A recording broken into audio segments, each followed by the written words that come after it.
Boa noite, meus amigos. Buenas noches, mis hermanos de Colombia, mi hermano de Paraguai. Muchas gracias por escucharme. Então, estamos aqui mais uma noite para poder continuarmos falando de tudo isso que tem acontecido no planeta, de tudo isso que tem acontecido conosco, dessa ansiedade nos lugares onde ainda não chegou, o que vai acontecer, do pânico trazido pelas notícias, né, de que temos escutado. Espero que vocês não tenham ficado o dia todo buscando por notícias, porque vocês não terão boas notícias por agora. A China até parece que começa a ventilar que vamos ter boas notícias, porque já há 2 dias, se eu não me engano, não aumenta o número, ou não há propagação, algo assim, eu li rápido. A Itália bate recorde de mortos.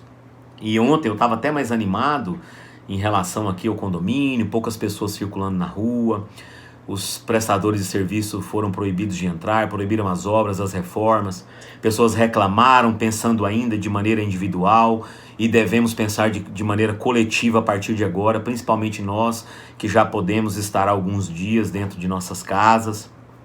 Deveremos pensar de maneira coletiva e sempre vibrando pelo individual, orando, fazendo preces, pedindo a proteção de Deus para os bombeiros, para os médicos, para os enfermeiros, para os policiais, para os garis, para essas pessoas que vão continuar trabalhando, mesmo que em turno diminuto, mas que vão continuar zelando pela sociedade, zelando por nós. Então eu falava que hoje eu fiquei desanimado, dando uma olhada agora à tarde na porta de casa e vendo a quantidade de pessoas vagando pelo condomínio, caminhando, correndo, fazendo Cooper, preocupados ainda com a saúde efêmera, preocupados com o corpo, em manter a aparência, em manter os músculos, várias pessoas tropeçando umas nas outras, conversando em caminhadas, como se nada tivesse acontecendo. O momento é gravíssimo na Itália. Não sabemos como ele chegará no Brasil. Em respeito a tantas mortes, em respeito a tantas pessoas em pânico, nós devemos entender que nós temos que ficar em casa. Ficar em casa é ficar trancado dentro de casa. Ah, mas eu não aguento, eu não consigo. Não sei como você vai fazer. Muitas pessoas vão ficar praticamente loucas, né? Mas nesse momento é preciso que fiquemos em casa. Você que não está dando conta de ficar dentro de casa, você já ajudou a lavar a louça hoje? Você já ajudou a arrumar a casa? Você já ajudou a arrumar seu quarto? Você já pegou alguma coisa, uma gaveta que estava desorganizada, roupas que estavam jogadas, sapatos que estão sujos para serem lavados? Você já está fazendo isso? E aí te sobrou tempo para poder fazer caminhada, é isso? Porque você também pode cozinhar. Ah, eu não sei cozinhar. Ah, sabe. Você vai aprender. Você vai aprender muita coisa com o coronavírus. Você pode ter certeza disso. Você vai aprender muita coisa. Então, esse momento é um momento de ficarmos em casa. Os médicos estão implorando para que a gente atenda a esse apelo. Eu tenho amigos médicos, você tem amigos médicos. Os médicos, nossos amigos, estão em pânico porque ainda não temos condições, não sabemos a quantidade de pessoas contagiadas, a quantidade de pessoas que morrerão. O ministro da Saúde deu agora uma entrevista, uma entrevista que deixa a gente desanimado, uma entrevista assustadora. Então, assim, eu digo para que continuemos tendo fé, esperança. Não é pra gente se desanimar, achar que o mundo vai acabar. O mundo não vai acabar. Não é a primeira vez que passamos por pandemias e nem será a última, provavelmente. O mundo já passou pela peste bubônica, que matou mais de 100 milhões de pessoas no século XIV. O mundo passou pela varíola no século XVIII, que quase dizimou o México. O mundo passou no início do século XX pela gripe espanhola, que matou, sabe-se lá, mais de 100 milhões de pessoas. Então não é a primeira vez que isso acontece, e nem a última. Mas hoje a gente tem as informações em tempo real, online. Então pessoas estão menosprezando os apelos espirituais, inclusive. Quem é que não está sentindo o coração apertado? Quem é que pode dizer que não está acontecendo nada, que isso é coisa da China, que isso é coisa do comunismo, que isso é coisa disso ou aquilo? Ó, pelo amor de Deus, você tá louco. Conversava hoje com a minha esposa sobre um maluco que foi no Jô Soares e começou a falar pro Jô Soares que o mundo já tinha cura pro câncer, mas que isso estava guardado às 7 chaves. O Jô Soares falou, o mundo já tem a cura pro câncer e aí ele não quer que as pessoas sejam curadas. Até porque o câncer tem um desdobramento muito maior espiritualmente do que o que a gente consegue enxergar aqui no planeta, mas simplesmente dizem que eu não assisti, o Jô Soares mandou ele embora. Eu também teria feito o mesmo. Não, meu amigo, você tá louco. Esse tipo de conversa aqui não vai levar a lugar nenhum, então eu não vou perder meu tempo com você não. Então é preciso que as pessoas entendam que devemos ficar em casa. E dentro de casa busquemos alguma coisa para fazer. Vamos ler, vamos pela internet, vamos estudar alguma coisa, tentar aprender algum idioma. Eu até falava esses dias dos garis que trabalham aqui dentro do condomínio, né? Uma empresa, eles vestem uma roupa verde, eu não sei se é pública, se é particular, e a maioria deles são haitianos. E um dia eu parei rapidinho para conversar, porque eles são bem alvoroçados, apressados, né? Estão sempre correndo, jogando lixo e tal. E uns rapazes novos, né? E eu vi ele conversando em espanhol com um outro companheiro. E aí eu falo espanhol, eu morei na Colômbia e falo razoavelmente bem o espanhol. E eu conversando com ele, ele me contou que falava 5 idiomas. 5 idiomas. Um negro que é gari aqui no Brasil, um rapaz jovem, bem animado, me disse que falava espanhol, francês, a sua língua nativa, e o inglês, se eu não me engano, português, que ele já estava falando melhor do que eu, e, se eu não me engano, italiano. Ele falava 5 idiomas. Então, vá aprender um idioma, aproveita esse tempo. A gente não sabe quanto tempo durará isso, talvez 2 meses, 3 meses, a gente não sabe quanto tempo a gente vai ter que ficar dentro de casa para não morrer. Então, assim, você não quer morrer de tédio, mas você quer morrer de coronavírus? É isso que você está falando? Você está indo caminhar pelo condomínio, fazer atividade física, cuidar dos músculos, não interessa, você quer cuidar do seu corpo, mas você vai morrer de coronavírus, é isso que você quer? No capítulo 24 do Evangelho de Mateus, tem uma passagem aqui para você, de Jesus, não é eu que estou falando não, tá? Que às vezes você escuta Jesus.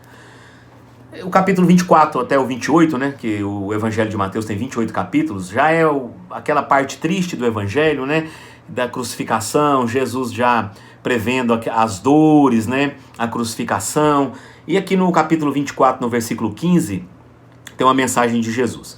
Quando, pois, veres, né, que a abominação da desolação de que falou o profeta Daniel está no lugar santo, quem lê que entenda, então os que estiverem na Judéia que fujam para os montes.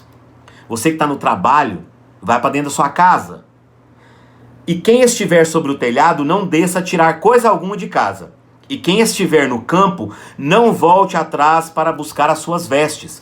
Então você que está em casa, que fugiu da Judéia para os montes, que saiu do trabalho para dentro de casa, você que não é médico, que não é enfermeiro, que não é bombeiro, que não é gari, que não é policial, você é para ficar dentro de casa, não é para você sair para fazer academia, na rua, apoio, abdominal, faça isso dentro da sua casa, aí tudo bem você fazer, continuar tentando ter um mínimo de atividade física possível, que é bacana, mas não é para você sair nas ruas do condomínio. As ruas do condomínio são públicas, não é porque tem um muro aqui que você não pode estar contaminando e nem sendo contaminado.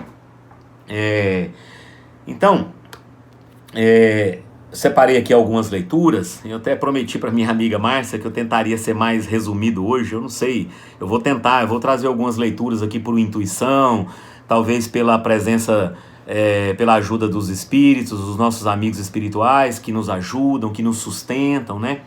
Eu vou tentar ser mais curto, não sei se eu vou dar conta, me perdoem aqueles que estiverem achando os vídeos muito longos. Então no livro no livro Espera Servindo, de Chico Xavier, através da psicografia de Emmanuel, o capítulo 1 se chama Em Marcha. E disse-nos Jesus, Emmanuel sempre coloca um versículo, né? Aquele que se propuser a encontrar-me, tome a sua cruz e siga-me os passos. Aprendeste as afirmações do Senhor e prometeste servir na causa do bem. De começo sobraram esperanças. Alegrias indefiníveis se te derramaram da alma. Entretanto, a viagem da subida, acompanhando o eterno benfeitor, assumiu aspectos inesperados. Apareceu o coronavírus. Dificuldades apareceram, testes complicados de fé ativa se te mostram a cada dia. Repontam ciladas e tropeços, horas surgem nas quais as tuas construções íntimas parecem desabar. No entanto, continua aprendendo e auxiliando. Vozes acomodatícias se te fazem ouvir. Apesar de tudo, não pares e segue sempre. Em muitos episódios do caminho, o desânimo te convida ao repouso. Ouves companheiros que se marginalizaram no desalento, superestimam os entraves da jornada, que se faz mais difícil. Ainda assim, confia no Senhor e não te imobilizes. Não contes amarguras, não fica reclamando, não fica lendo notícias ruins. Considera as bênçãos que usufruis. Você ainda está vivo, está tudo sob controle, você não sabe o que vai acontecer. Sustenta a cruz das provas que te honorifica, sem deixá-las cair no chão da inércia. Lembra-te de que o Senhor segue à nossa frente, e Ele não está de costa, viu?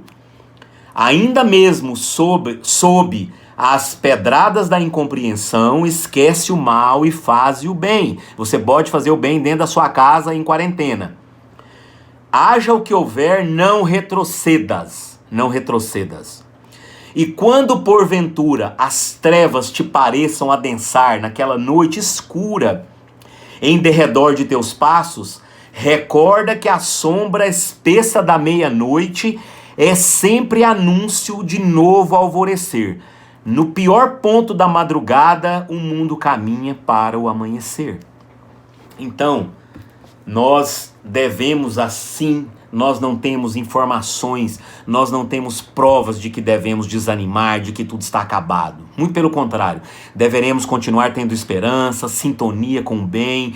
Eu acredito que vamos começar a passar por dias difíceis já na próxima semana, com o aumento de contaminados, de mortes no Brasil, mas é aí que devemos manter a fé, a esperança, ajudarmos aquelas pessoas que não têm condições financeiras, que também não podem sair de casa, a nossa diarista que não tem carteira assinada, que não tem obrigações contratuais, você tem obrigações morais com ela, com os familiares, às vezes que você sabe que não tem condição financeira. Então é o momento de atrelado, juntamente com a esperança, como diz o meu amigo Roosevelt, que está no seu livro A Esperança, você exercitar duas coisas para manter esperança: a prece e a caridade.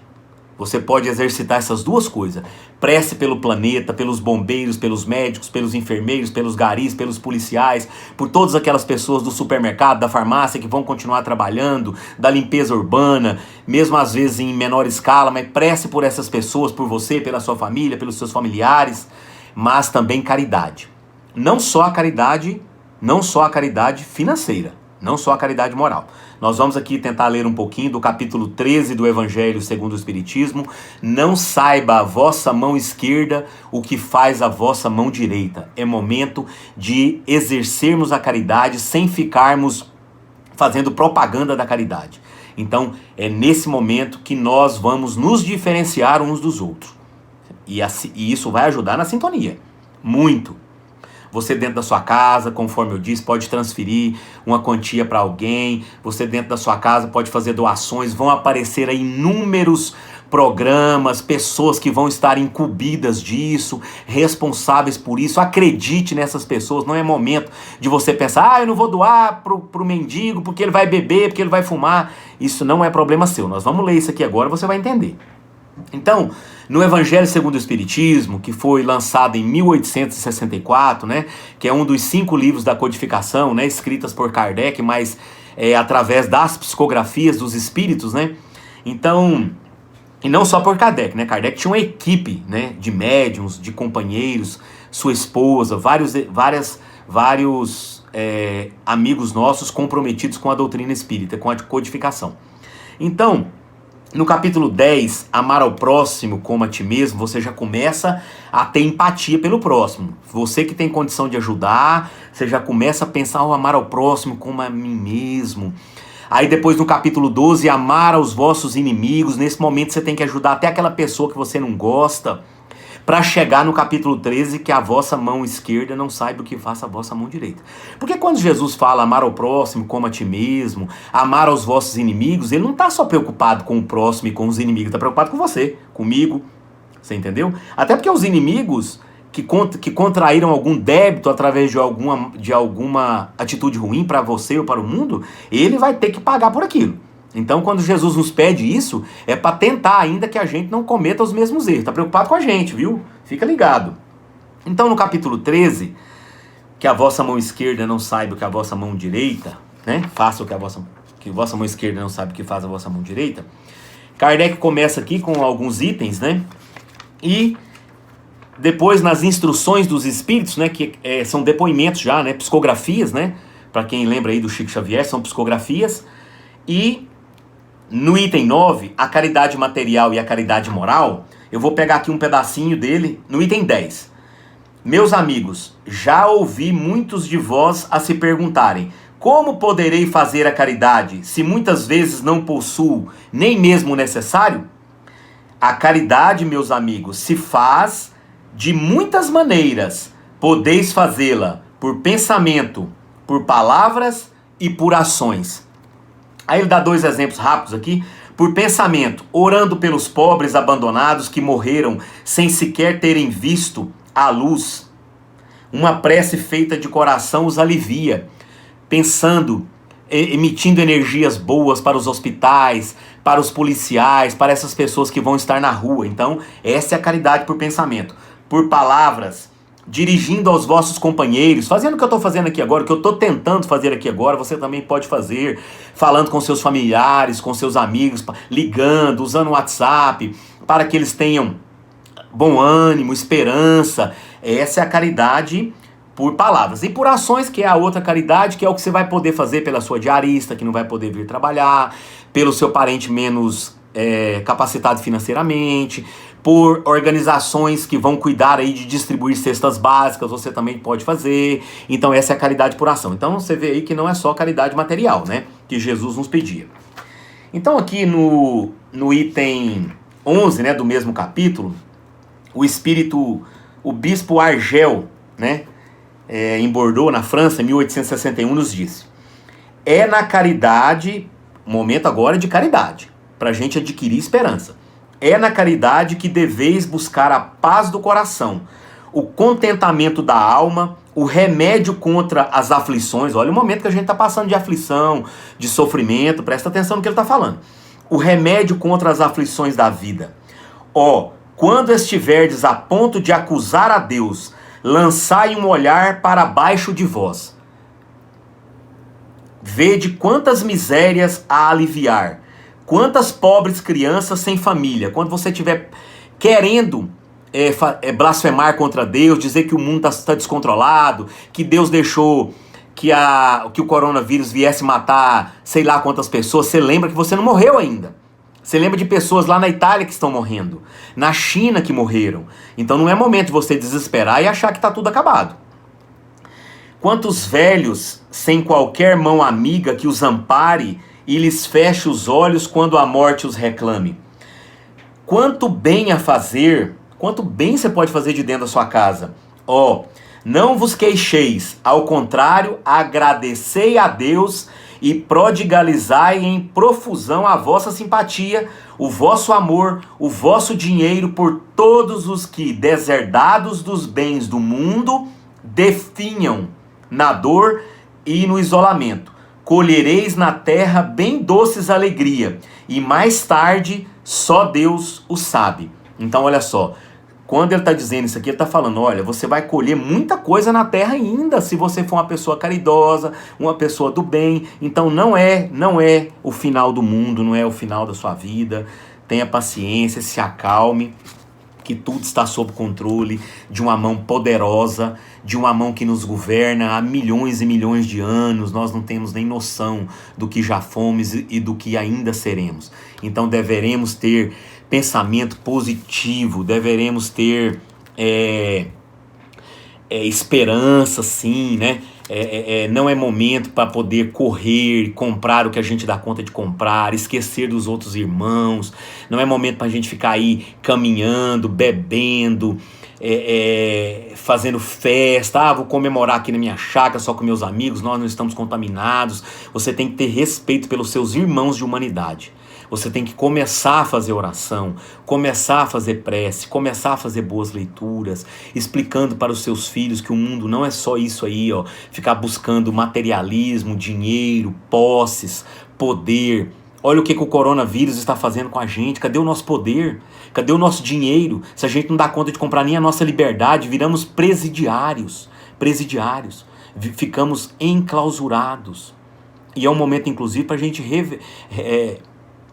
pensar, né, refletir sobre os presídios, sobre as pessoas que são constrangidas pela lei, né, não tem nada de errado com isso, porque cometeram crimes, mas são nossos irmãos e estão lá 20, 30 anos presos. Imagina, você que está 2, 3 dias já não aguentando, então você pensa lá no nosso irmão que está no presídio há 20, 30 anos. Imagina, como não é a cabeça dele, o equilíbrio que ele tem que ter.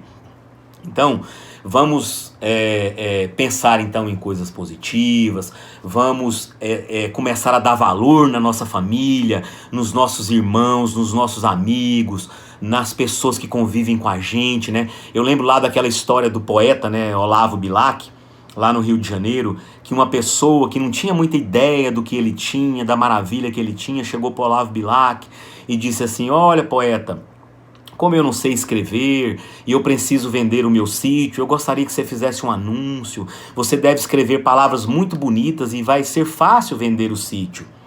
E aí Olavo Bilac disse para ele: mas por que você quer vender o sítio? Ele: é porque aquele sítio dá trabalho demais, o capim cresce muito, tem muita praga, meus filhos já estão brigando para poder eu vender isso logo e repartir o dinheiro com ele. Aquilo só me traz tristeza. E não conseguia ver as maravilhas de Deus na vida dele. E aí Olavo Bilac fez um anúncio, entregou para ele postou, entregou no jornal, postou, né?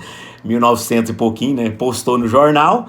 E aí passaram-se alguns dias, Olavo Bilac encontrou com ele e perguntou se ele havia vendido o sítio, se o anúncio, né, que ele havia feito tinha funcionado. E ele: rapaz, eu nem te conto, Olavo Bilac.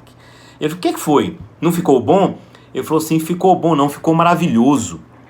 E aí ele disse: eu não tinha ideia da maravilha que eu tinha. Só depois que eu li o anúncio que você fez, que era totalmente verdade, eu vi que eu não podia vender o sítio. E o que Olavo Bilac escreveu? Vou ver se eu lembro, vou tentar lembrar aqui de algumas frases, né?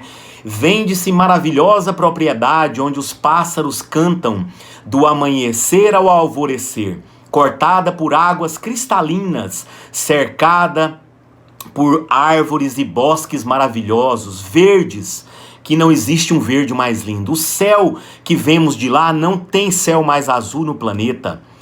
A casa é uma casa linda, pequena, confortável. Os animais rugem, o cavalo, a cabra, a vaca, parecem poemas nos meus ouvidos.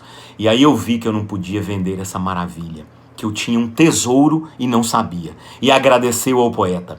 E é o que nós devemos fazer agora, nesses dias de quarentena, agradecermos a Deus, as pessoas que estão conosco, os nossos familiares, a gente aprender agora a conviver no dia a dia com elas. Estamos tendo uma nova oportunidade, encarnados aqui, de estarmos próximos das pessoas, porque o mundo não nos deixava ficarmos próximos mais.